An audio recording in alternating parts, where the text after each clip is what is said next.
So in today's lecture of basic electrical and electronics, we are continuing our topic of magnetic circuits. In last lecture, we have seen series and parallel magnetic circuit. Today, we are going to see the BH curve of the magnetic circuit. Now, what is meant by BH curve?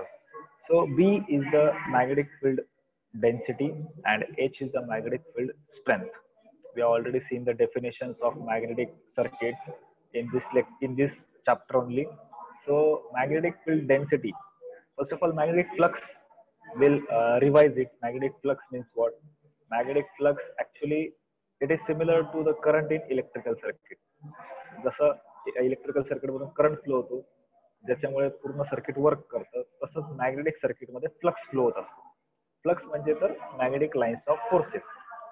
जेवढे जास्त magnetic lines of forces जास्त जेवढे lines जास्त मॅग्नेटिकचे तेवढा flux जास्त. जसं करंटच्या भाषेत म्हटलं तर जेवढे इलेक्ट्रॉन्स जास्त तेवढा करंट जास्त. Similar to it the number of lines of forces are more, the flux value is also more. Now here in magnetic lines of forces, the magnetic flux is nothing but okay. So magnetic lines of forces are the number of quantity is more, the flux value is more. Now magnetic flux density means what? In a particular area, the amount of lines of forces which are going through it, that is nothing but the density. जसं आपण density calculate करतो similarly फ्लक्सची density म्हणजे magnetic flux density. Okay, जेवढे lines of forces जास्त तेवढी flux density जास्त. Okay, now magnetic field strength. Now what is mean by magnetic field strength? the amount of force experienced by the north pole when kept in the magnetic field. म्हणजे जर दोन magnet घेतले, एक मॅग्नेटच्या vicinity मध्ये दुसरा magnet जर आणून ठेवला तर तो जो सेकंड मॅग्नेट आहे तो जेवढा फोर्स एक्सपिरियन्स करेल त्याला म्हणतो मॅग्नेटिक फील्ड स्ट्रेंथ. या पहिल्या मॅग्नेटची तेवढी स्ट्रेंथ झाली. जसं आपण म्हणतो की नॉर्थ पोल जवळ जर दुसऱ्या मॅग्नेटचा नॉर्थ पोल आणला तर तो रिपेल होतो, काहीतरी फोर्सने तो रिपेल होतो. तर ती जी स्ट्रेंथ आहे रिपल्शन स्ट्रेंथ त्याला आपण मॅग्नेटिक फील्ड स्ट्रेंथ असं म्हणतो. So magnetic flux density is denoted by capital B. Magnetic field density is denoted by B, and magnetic field strength is denoted by H. So the graph of magnetic field strength and magnetic flux density, the graph of both is called as the BH curve. आता प्रत्येकाला BH curve जो आहे तो calculate करायला पाहिजे, कारण की त्याच्यावरून मॅग्नेटचं बिहेवियर आपल्याला कळतं. जो काही मॅग्नेटिक मटेरियल आहे त्याचं बिहेवियर आपल्याला कळतं. Okay, so I am sharing this screen to you.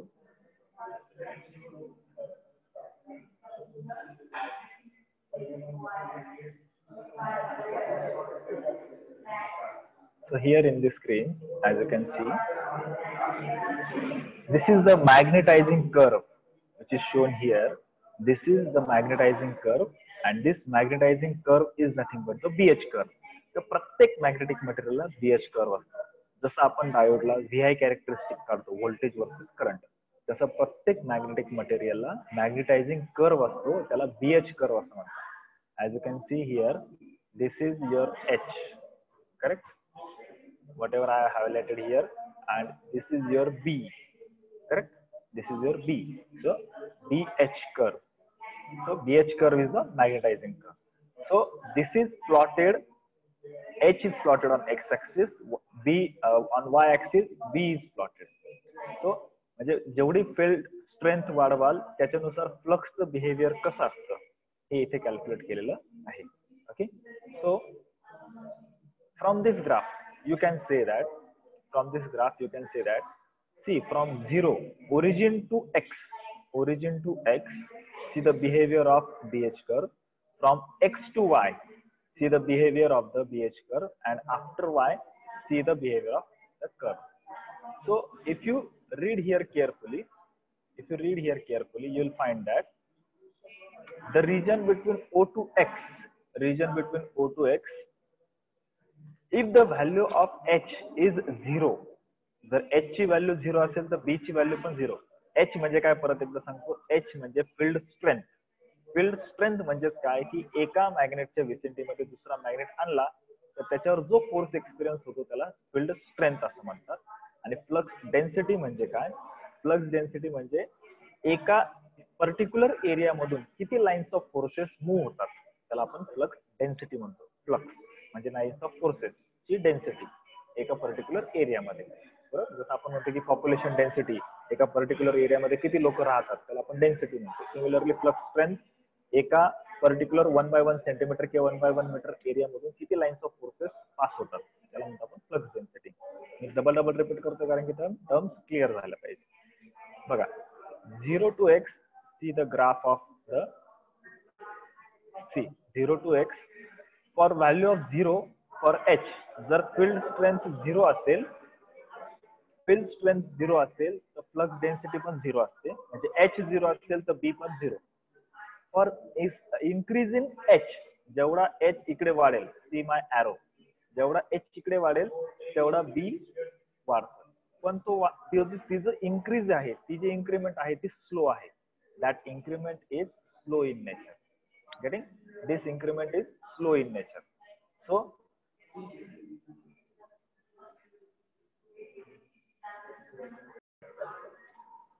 So for slow increase in h, there is a slow rise in b.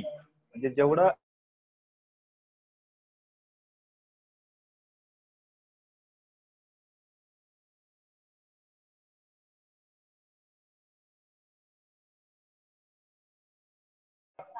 तेवढ्या प्रमाणामध्ये फील्ड स्ट्रेंथ आणि फ्लक्स डेन्सिटी हे शब्द वापरण्यापेक्षा मुद्दाम एच आणि बी हे वर्ड वापरतोय.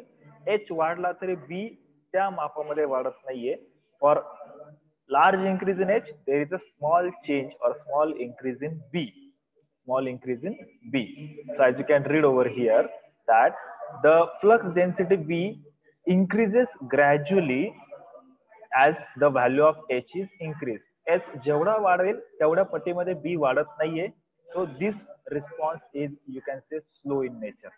0 to x मध्ये h खूप वाढला तरी पण b तेवढ्या पटीमध्ये वाढत नाही. बरोबर? Then region C, x to y. See the region x to y. In this region, for small change in h, there is a large change in b. बघा, इथून इथपर्यंत h कमी वाढला पण b ची व्हॅल्यू जास्त प्रमाणात वाढली. For small change in h, there is a large change in b. So you can say in this region from x to y, the relation between h and b is linear. Linear म्हणजे जेवढा increase h मध्ये होईल तेवढाच increase y मध्ये होतो, b मध्ये होतोय. h and b are increased in proportion. So you can say that there is a linear relation between x and y. And beyond y, you can say that, बघा, h मध्ये खूप change झाला तरी पण b मध्ये change खूप कमी झाला. So this region is called as the saturation region. In this region, for change in h, there is a very minimum change in your b. Getting? So this is the BH curve for the magnet. Okay? आणि हे मॅग्नेटचं behaviour explain करतं. मग प्रत्येक मॅग्नेटसाठी BH curve हा different असतो. तर जेवढा मॅग्नेटिकचा BH curve वेगळा तेवढं मॅग्नेट वेगळ्या पद्धतीने बिहेव करतं. So if you read this, in region x to y, small change in h, there is a large change in b. So the BH curve is almost linear in this region, correct, for x to y. And beyond y, after point y, the change in b is small even for a change in h. Correct? b मध्ये जरी h मध्ये खूप large जरी change झाला तरी b मधला change खूप small आहे. So this region is called as a saturation region.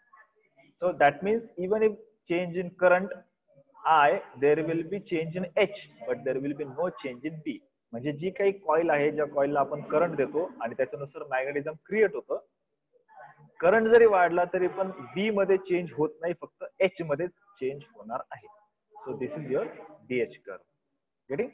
So this is BH curve and magnetizing curve. Of the magnet. मग आता हा जो मॅग्नेटिझम कर्व आहे त्याच्यावरून मॅग्नेटचं अनालिसिस कसं करायचं ते आपण बघणार आहे.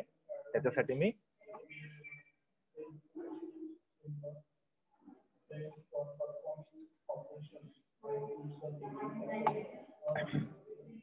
दुसरी डायग्राम शेअर करतोय.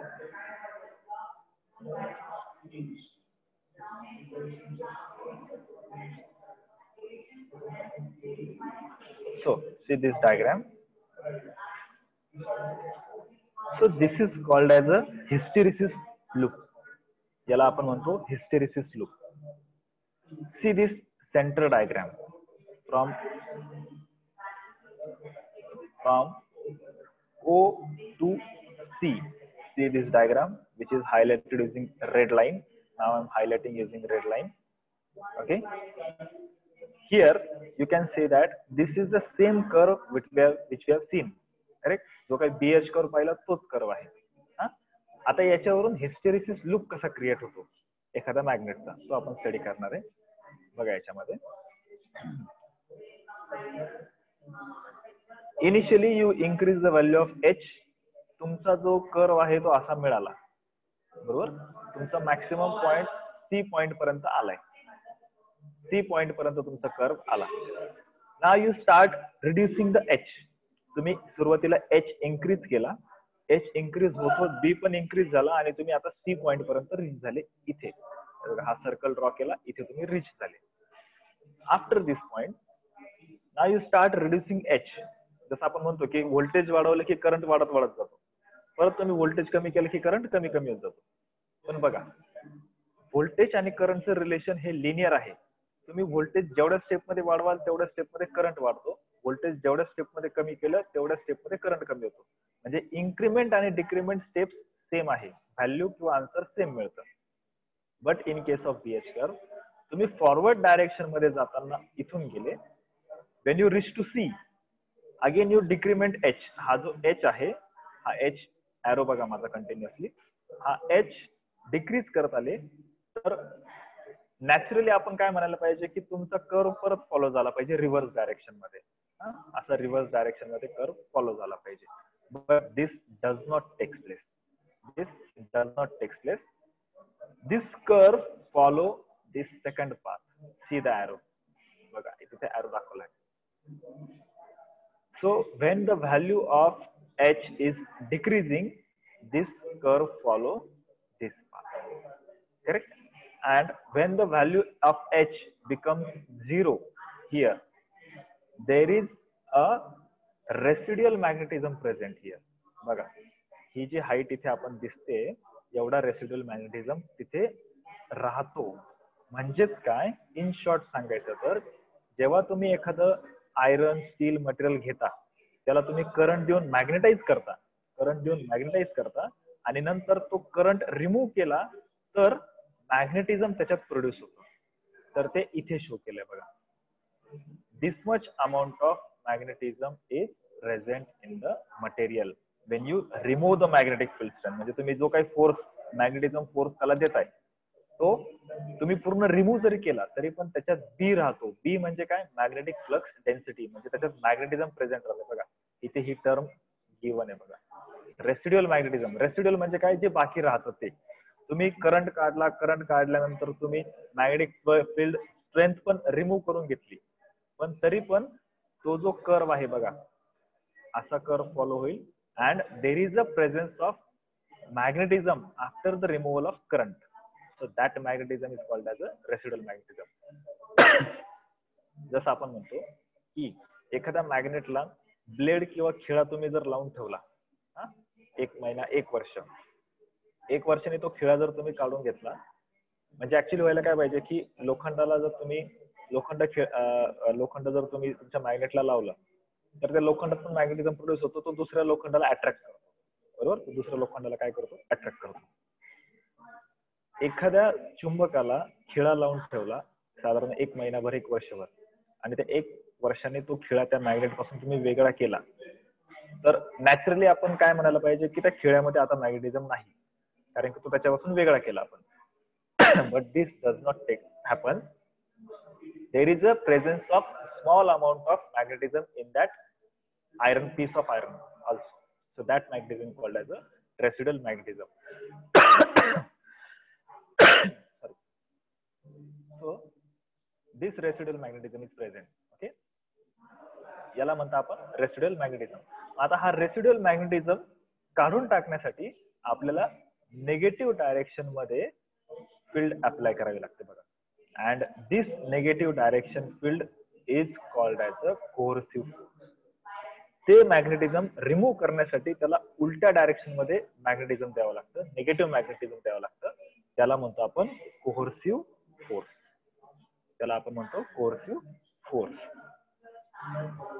HC कोहर्सिव्ह फोर्स म्हणजे आहे ते उरलेलं मॅग्नेटिझम रिमूव्ह करण्यासाठी, आयरन, पीस ऑफ आयरन पूर्ण त्याच्या जुन्या फॉर्म मध्ये आणण्यासाठी तुम्हाला निगेटिव्ह डायरेक्शन मध्ये जे काही फील्ड प्रोड्यूस करावं लागतं त्याला म्हणतो आपण कोहर्सिव्ह force.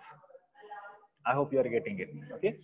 So at this point you can see that your magnetism is 0, but the value of H is minus Hc. Value of H is minus Hc. Again, when you increase the H in negative direction more, you can see this path is formed. So when you take this in negative direction, okay, when you take this in negative direction, this current, sorry, not current, the flux density follows this path, correct? It reaches to 0 for minus value of Hc. Again, you increase Hc in more negative direction, you will get this path, like this. You will get this path. And here again, जसं इथे positive saturation होतं तसं इथे आता तुम्हाला मिळणार आहे negative saturation. Here you are getting the negative saturation. आता बघा, नेक्स्ट थिंग, तुम्हाला सेम आता मॅग्नेटिझम प्रोड्यूस करायचं असेल. आता अशा पद्धतीने तुम्ही एखादा मॅग्नेट तुम्ही जर हे केलं असेल, त्याला निगेटिव्ह डायरेक्शन मध्ये घेऊन गेले, परत तुम्हाला सपोज त्याच्यात मॅग्नेटिझम प्रोड्यूस करायचं असेल तर तुम्ही परत काय कराल, मॅग्नेटिक फील्ड मायनस होती ती आता प्लस कडे घेऊन जाल. बाय डिफॉल्ट काय व्हायला पाहिजे होतं की परत फॉरवर्ड डायरेक्शन मध्ये जाताना त्याने हा पाथ फॉलो करायला पाहिजे होता रिव्हर्स केस मध्ये, पण तसं होत नाही बघा. Wien you increase the value of H, now the B follows this path. बघा, B आता हा पाथ फॉलो करतो. And the value of H परत 0 झाला तरी पण त्याच्यामध्ये निगेटिव्ह रेसिड्युअल मॅग्नेटिझमचं प्रेझेंट राहते बघा. म्हणजे वरून रिव्हर्स येताना त्याच्यामध्ये पॉझिटिव्ह मॅग्नेटिझम राहत होतं फॉर व्हॅल्यू ऑफ H 0, आणि आता मायनस मध्ये असताना H 0 झालं तर त्याच्यामध्ये मायनस रेसिड्युअल प्रेझेंट आहे, मायनस रेसिड्युअल. ठीक आहे. So the residual is minus in that case. मग आता परत याला म्हणतो आपण नेगेटिव्ह मॅग्नेटिझम रेसिड्युअल. मग आता ते रिमूव्ह करण्यासाठी तुम्हाला परत काय करावं लागणार, पॉझिटिव्ह मॅग्नेटिक फील्ड द्यावी लागेल. So at this point the magnetism becomes 0, but the magnetic field strength is present over here like this. आणि परत तुम्हाला त्याच्यामध्ये सॅच्युरेशनला जायचं असेल तर परत H व्हॅल्यू तुम्हाला वाढवावी लागेल like this. So this curve is your BH curve. So this curve is your BH curve. I hope it is clear.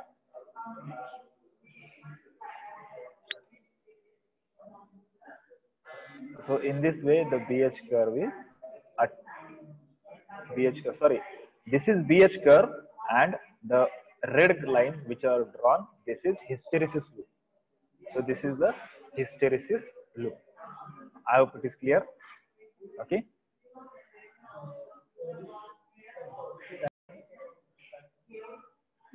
So now hysteresis loop is achieved. आता आपल्याला hysteresis loop मिळाला. So hysteresis loop आता काय define करतो ते आपल्याला बघायचंय. Hysteresis लूपचा यूज काय, कशासाठी वापरला जातो ते सगळं आपल्याला बघायचंय. First of all hysteresis loop याला म्हणतात. ठीक आहे. BH कर्व इज दिस, आणि BH कर्व रीच झाल्यानंतर H ची value minus plus minus plus केल्यामुळे असा लूप मिळतो आपल्याला. ठीक आहे. त्याला म्हणतो आपण hysteresis loop. So let me share another image for the use of hysteresis loop.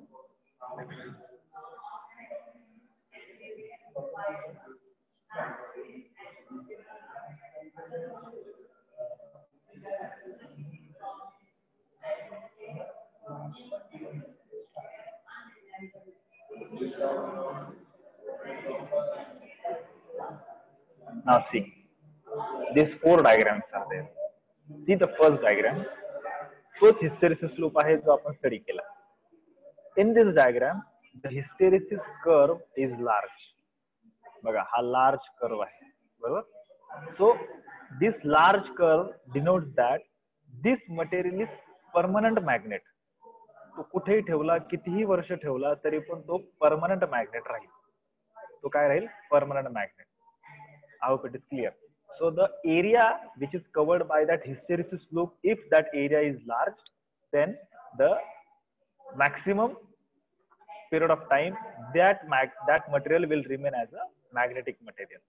Okay. So the residual of magnetism is also large, and the coercive force required for reduction of that magnetism is also large. जेवढा area मोठा तेवढा तो material हा permanent magnet हा असू शकतो. जे काही हार्ड स्टील आपण म्हणतो की जे आपण परमनंट मॅग्नेट पाहतो की कुठे पण लोखंडाला लावलं ते चिटकतं, दॅट मटेरियल त्या परमनंट मॅग्नेट ला अशा पद्धतीचा हिस्टेरेसिस लूप असणार आहे. Okay.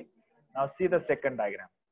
C the hysteresis loop is present but the area covered by this hysteresis loop is somewhat less than the previous. So as you can see the cast steel म्हणजे design केलेलं steel आहे. So this cast steel has less hysteresis loop. So the magnetism produced by it is moderate. Moderate magnetism त्याच्यामध्ये produce होणार आहे. Okay. So area covered is less, hence the magnetism is also less. Now see this third diagram. In this third diagram, as you can see, in this third diagram, see this shaded portion is the hysteresis loop. The area covered by this hysteresis loop is very small, hence you can say that this material is able to produce magnetism but it is not a permanent magnet. म्हणजे एका मॅग्नेटच्या व्हिसिनिटी मध्ये त्याला ठेवलं तर त्याच्यात magnetism introduce होतं, पण त्या मॅग्नेट पासून तुम्ही जर त्याला दूर नेलं तर त्याचं मॅग्नेटिझम लॉस होऊन जातो. म्हणजे जेवढ्या वेळ त्याला तुम्ही करंट द्याल किंवा मॅग्नेटिक लाईन्स ऑफ फोर्सेस द्याल तेवढ्या वेळपर्यंत फक्त त्याच्यात मॅग्नेटिझम राहील, अदरवाइज ते मॅग्नेटिझम रिड्यूस होईल. Okay. So area is small, hence the magnetism produced is also very less and it is for shorter period of time. And if you see the fourth diagram, see the hysteresis curve is almost not present. Means this is a you can say this is a non-magnetic material like wood, correct, plastic. So these are the non-magnetic material as there is no presence of hysteresis. जेवढा hysteresis loop large तेवढा तुम्हाला त्याच्यामध्ये magnetism जास्त वेळ टिकण्याची power असते, आणि जेवढा तुमचा हिस्टेरेसिस लूप छोटा तेवढं तुमचं मॅग्नेटिझम हे कमी. Okay. So in this way we can use the magnetic curve, magnetizing curve और BH curve for detecting the what you can say the magnetism और the behaviour of the magnet in terms of magnetism. अशा पद्धतीने आपण त्याला use करू शकतो. म्हणजे BH curve आपण एच पॉझिटिव्ह साईडला नेला आणि नंतर निगेटिव्ह साईडला नेऊन परत पॉझिटिव्ह साईडला आणला तर तो जो बीएच कर्व तयार होतो तो बीएच कर्व डिसाइड करतो की हा मटेरियल किती प्रमाणात मॅग्नेटिझम असणार आहे आणि किती प्रमाणात नाही. जेवढा कर्व मोठा, हिस्टेरेसिस लूप जेवढा मोठा तेवढा तो परमनंट मॅग्नेट, आणि हिस्टेरेसिस लूप जर नसेल means that material is non magnetic material. Okay. So I hope the things are getting clear to you. Now will study that the factors which are affecting the hysteresis loss. Now hysteresis loss means what? First of all, I'll tell you. As you can see, this curve is there. This curve is there. जेवढा ह्या कर्वचा area मोठा तेवढा hysteresis loss पण जास्त. तुम्ही म्हणाले curve मोठा म्हणजे it is advantages thing, but it is not the case. The curve area is more means hysteresis losses are also more. So we have to reduce that losses also. Due to the presence of the magnet, the hysteresis, due to the presence of magnetic hysteresis, a fraction of applied power is also lost in terms of heat. त्याला आपण hysteresis loss असं म्हणतो. जेवढा हा area जास्त, जेवढा hysteresis loop मोठा, तेवढा तुमचे लॉसेस जास्त, आणि ते losses in terms of heat होतात. म्हणजे मॅग्नेट गरम होतो. त्याला करंट तुम्ही जर दिला, परमनंट मॅग्नेट म्हणून बिहेव करणार, पण तो जो करंटची जी जास्तीत जास्त पॉवर आहे ती इन टर्म्स ऑफ हीट मध्ये लॉस होऊन जाते. मग ते लॉसेस कशावर डिपेंड असतात, तर हिस्टेरिसिसच्या एरियावर डिपेंड असतात. जेवढा एरिया मोठा तेवढा हिस्टेरिसिस लॉस जास्त. So will see which are the factors that are affecting the hysteresis losses. So the first important factor is frequency of magnetism. म्हणजे काय, जी आपण कॉईल आधी बघितली की एका कोअरला त्याच्या लिंब भोवती आपण काय केलं होतं, कॉईल वाउंड केली होती आणि त्याला आपण करंट दिला होता. त्या करंटची फ्रिक्वेन्सी, जो सिग्नल आपण अप्लाय केला त्याची जी फ्रिक्वेन्सी आहे त्याच्यावर पण तुमचा लॉस हा डिपेंड असतो. जेवढी फ्रिक्वेन्सी जास्त त्या करंटची, तेवढा त्याचा लॉस हा जास्त असतो. So to minimise the losses in the magnet, we have to keep the losses as low as possible. Okay. Again, the volume of material. The hysteresis loss is proportional to the volume of material. जेवढा तुम्ही magnet मोठ्या साईजचं घेणार तेवढं त्याच्यात losses जास्त, जेवढा magnet तुम्ही छोट्या साईजचं घेणार तेवढं त्याच्यात लॉसेस कमी. So this is also important fact about the hysteresis loss and the area of hysteresis loop. जेवढा हा जो एरिया ऑफ हिस्टेरिसिस आहे लूप, बघा इथे मी ड्रॉ केलं, हा जो काही कर्व आहे तुम्ही बघताय आता, हा कर्व जेवढा मोठा तेवढा हिस्टेरिसिस लॉस हा जास्त असणार. जेवढा कर्व छोटा, म्हणजे तर तुम्ही इथे बघितलं hysteresis loop for the what you can say the sheet steel, म्हणजे जे काही नॉर्मल स्टील आपण मटेरियल यूज करतो त्याचा हिस्टेरिसिस लूप छोटा आहे तर त्याच्यामध्ये लॉसेस पण कमी येणार. So we can minimise this losses. जे काही हिस्टेरिसिस लॉसेस होतात ते आपण मिनिमाइज करू शकतो. So the most important thing about minimizing the hysteresis losses by reducing the operating frequency. जो काही आपण फ्रिक्वेन्सी त्या करंटची आपण देतोय, तो सिग्नलची फ्रिक्वेन्सी जेवढी कमीत कमी ठेवता येईल तेवढं आपल्याला चालेल, जेणेकरून आपण हिस्टेरिसिस लॉस मिनिमाइज करू शकतो. तसंच आपण व्हॉल्यूम ऑफ मटेरियल, जो काही परमनंट मॅग्नेट आपण यूज करतोय त्याची आपण साईज जेवढी कमी ठेवू, जेवढं कमी साईज मध्ये आपण त्याला ठेवू, तेवढं आपले लॉसेस हे कमी होणार आहे. आणि bye selecting a material which has नॉरो hysteresis loss, म्हणजे एखादं ऍप्लिकेशन जर ह्या हिस्टेरिसिस लूपवर चालणार असेल तर त्याच्यासाठी हा मटेरियल घेण्यामध्ये आपला लॉस जास्त आहे, कारण की त्याच्यात हिस्टेरिसिस लॉसेस जास्त होत असतात. मग अशा वेळेला आपण हे मटेरियल घ्यायचं rather than this first material. Okay, I hope it is clear. So this is the thing regarding the magnetizing curve and the DH curve. DH curve खूप इम्पॉर्टंट टर्म आहे, ज्याच्यावरून आपण एखादं मटेरियल किती प्रमाणात मॅग्नेटिझम प्रोड्यूस करू शकतं हे आपल्याला समजतं. ठीक आहे, आपलं टाइम आउट होणार आहे, तर आपण परत रिजॉईन करायचं आहे आणि काही रिपिटेशन आपण करू आणि त्यानंतर आपण लेक्चर एंड करणार आहे. तर तुम्हाला परत रिजॉईन करायचं आहे.